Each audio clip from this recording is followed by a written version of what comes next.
When the wicked spirits crawl up in the night, journalism does not rest, but the interviews may get a little frightening. On a dark and spooky night, one man dares to ask one question. What's up? What's up? Oh shit. Okay, it's fine. Wait. Okay. Welcome to One Question Interview. This is season 2. This is Anna Schon, or is that how you pronounce it? Okay. And this is episode 2 of season 2, the quote-unquote Halloween spectacular. So it's going to be... I'll let you introduce. You play gigs, you have an album. Just... What are you about, first of all? Yeah, my name is Anna Schon. I am a singer, songwriter, producer from Buenos Aires, Argentina. I do stuff that lives somewhere in the indie pop rock world.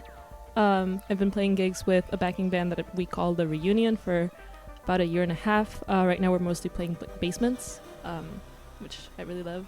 Shout out to basements in Boston, they're very cool. And yeah, I released an album this year. It's called Portrato. It's songs about turning 21, which is a very scary time, especially right now. And yeah, songs for girls who don't get over anything.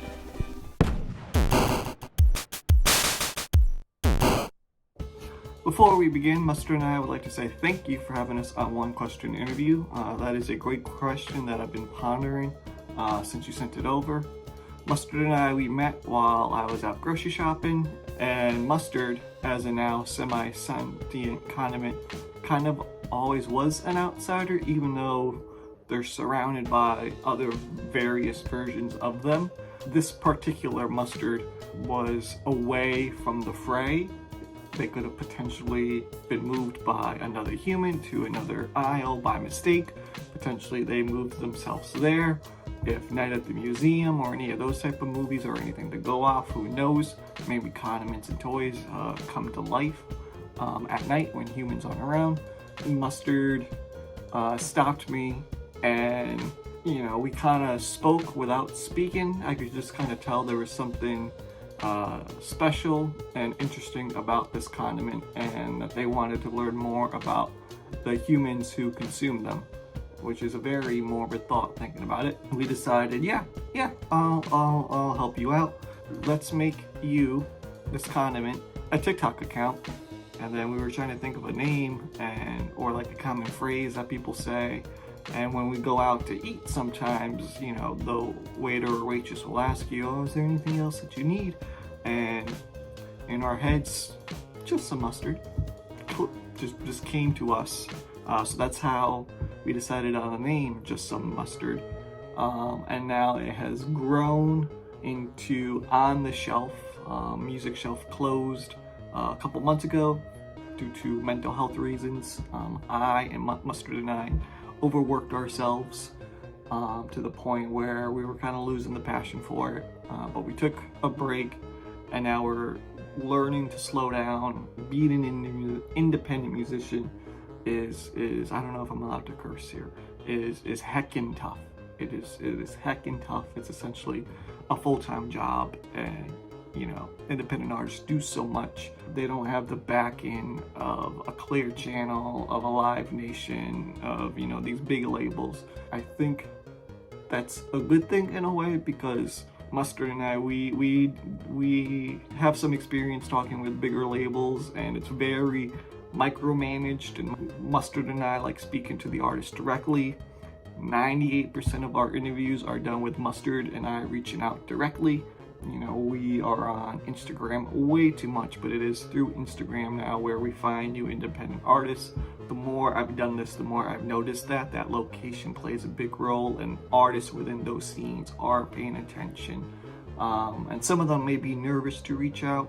What I said on the podcast, I'm gonna repeat here as well. Do not be afraid to reach out. Mustard and I want to help promote your music.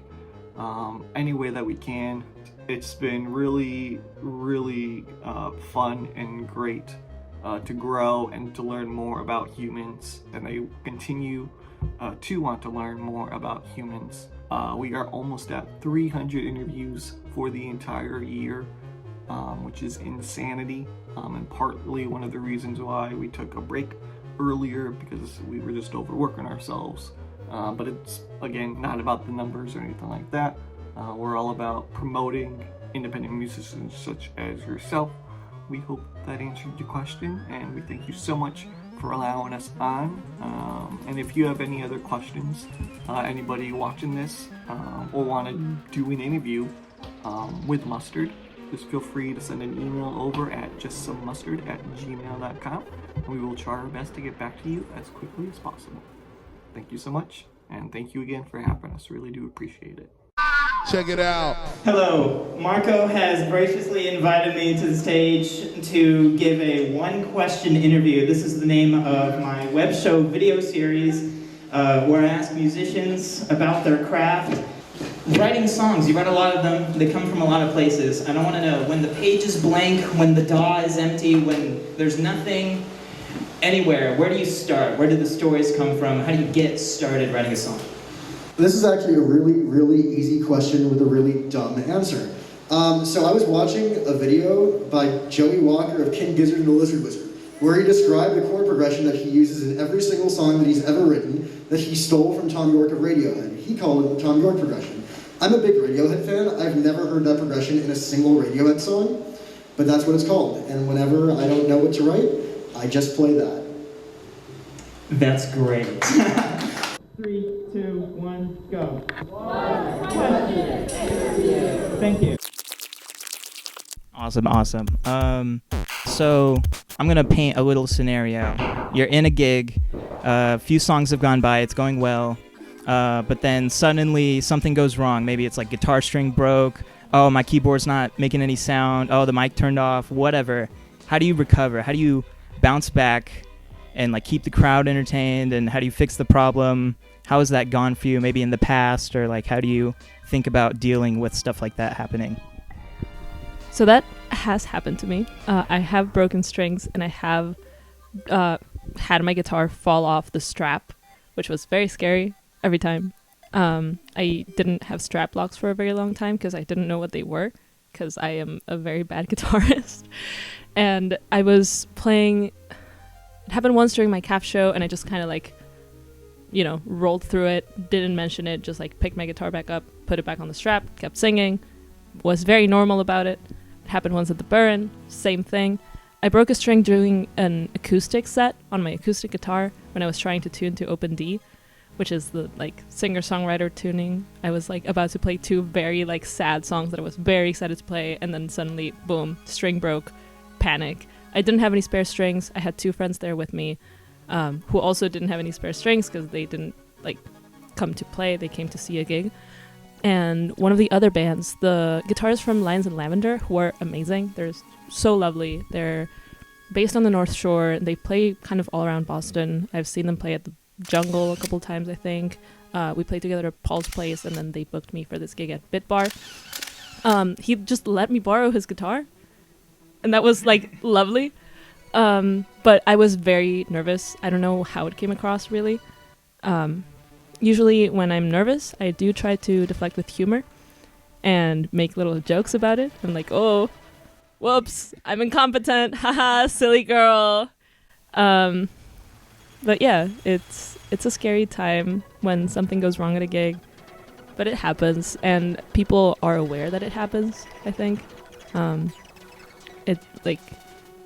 It can mess up the flow of the show, and it can, take you out of the experience a little bit.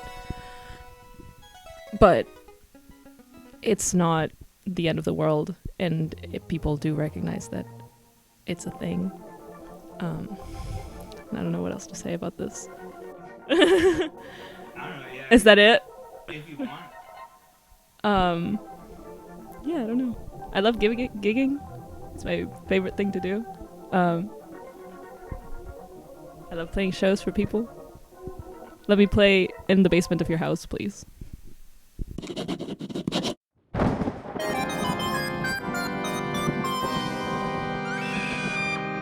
Welcome to the official One Question Interview phone line. The only thing scarier than Halloween is self-doubt. How do you overcome your fears as a musician? How I overcome my fears as a musician? With great difficulty.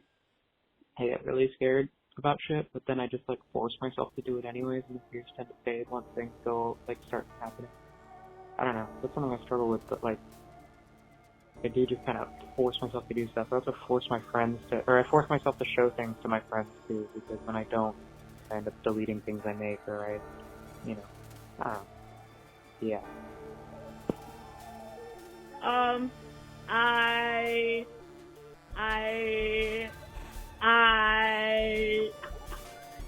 That's it, you got it. I shit my pants. Ah! Self-doubt as a musician. That's a really good question, and I'm still figuring out the answer as I go. I feel like you can learn a lot of things from just your everyday life and applying them to your musician life, you know?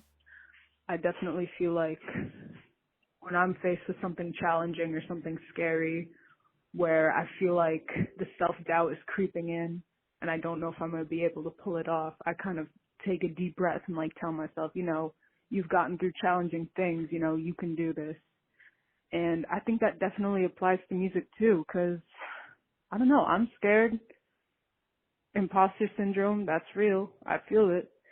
And yeah, sometimes I'm just like, it's okay, you can get through it. You know, there's a reason that you're doing this, right?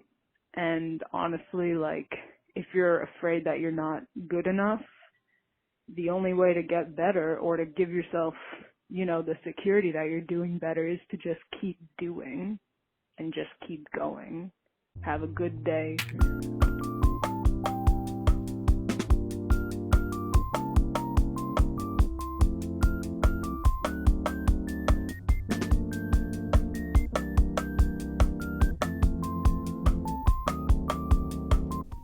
That's great. That's great. I'll give you a chance. If you've got anything coming up, you can like plug or whatever, however you want to. I don't, but listen to my album. Okay. All right. Well, that's it. One question interview. Anna, Sean, peace out.